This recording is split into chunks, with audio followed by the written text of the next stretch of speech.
Salut à tous, c'est Magie Expliqué. Alors aujourd'hui je vais vous expliquer un tour avec des cartes qui est très facile et automatique. Alors on perd pas de temps, je vais passer tout de suite à la démonstration du tour et ensuite aux explications. Allez, c'est parti.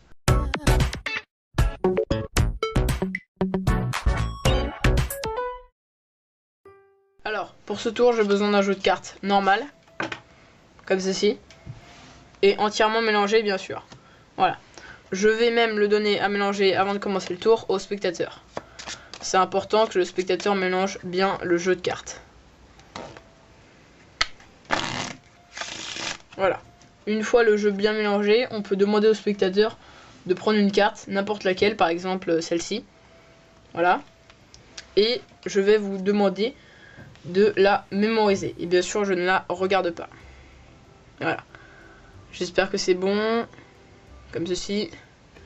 Et voilà. Ensuite, je la repose tout simplement sur le dessus du jeu. Et là, je vais couper le jeu, comme ceci. Voilà. Alors là, je pourrais directement chercher la carte du spectateur. Mais pour me compliquer la tâche, je vais lui demander de couper le jeu autant de fois qu'il le désire. Et vraiment n'importe où. Donc voilà. Là, le spectateur coupe le jeu, comme ceci, plusieurs fois. Et voilà. Donc une fois le jeu bien coupé, donc je vais essayer de retrouver la carte du spectateur.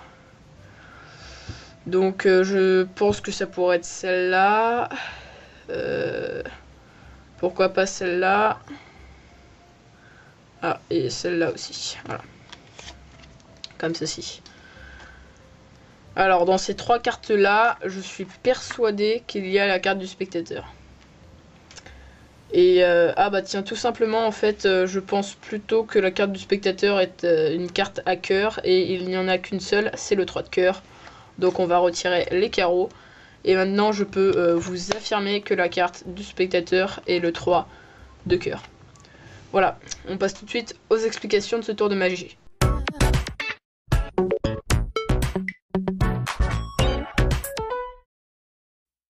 Alors comme je le disais au début de la vidéo, c'est un tour très simple et ce qui est bien c'est qu'il est totalement automatique, ce qui veut dire qu'il n'y a pas besoin de préparation. Donc pour le faire vous avez besoin d'un jeu de cartes totalement normal et mélangé bien sûr, comme ceci. Voilà. On va même demander avant de commencer le tour donc au spectateur de mélanger le jeu, c'est quand même assez important. Voilà, comme ceci. Une fois que c'est fait, vous allez tout simplement lui demander de choisir une carte, n'importe laquelle, il peut prendre vraiment celle qu'il veut. Donc imaginons celle-ci, il la mémorise, donc là comme on est dans les explications, on va regarder la carte. Donc le spectateur mémorise le roi de carreau, et pendant qu'il mémorise sa carte, vous allez tout simplement regarder la dernière carte du jeu. Donc en l'occurrence là c'est le 2 de cœur. Alors vous mémorisez cette carte sans que le spectateur ne vous voie, donc il va falloir le faire pendant qu'il mémorise la carte qu'il a choisie. Et vous pouvez le faire tout naturellement, par exemple en retournant votre poignet comme ceci, ou en faisant passer le jeu comme ceci d'une main à l'autre. Voilà. Donc là vous mémorisez le 2 de cœur et comme ceci entre l'index et le majeur vous mémorisez le 2 de cœur. Voilà. Ensuite, donc une fois que vous avez mémorisé le 2 de cœur, vous allez demander au spectateur de reposer la carte, donc sa carte, sur le dessus du jeu. Et ensuite vous pouvez couper le jeu comme ceci, car en coupant vous allez mettre la carte que vous avez mémorisée au-dessus de la carte du spectateur.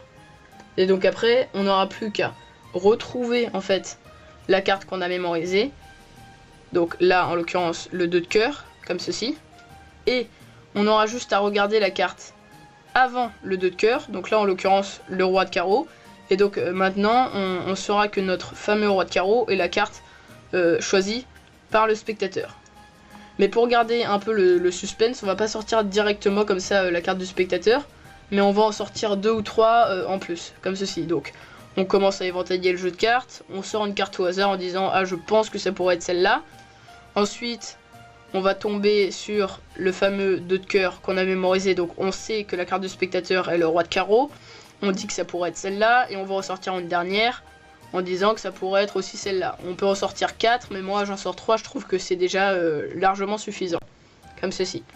Ensuite on étale les 3 cartes en disant au spectateur qu'on est persuadé que sa carte fait partie de ces 3 cartes là.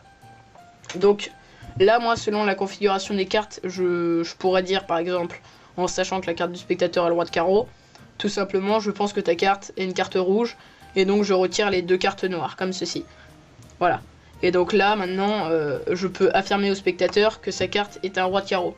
Voilà, donc là, c'est à vous d'inventer votre texte hein, pour faire votre petit jeu de mentalisme. Voilà, comme ceci.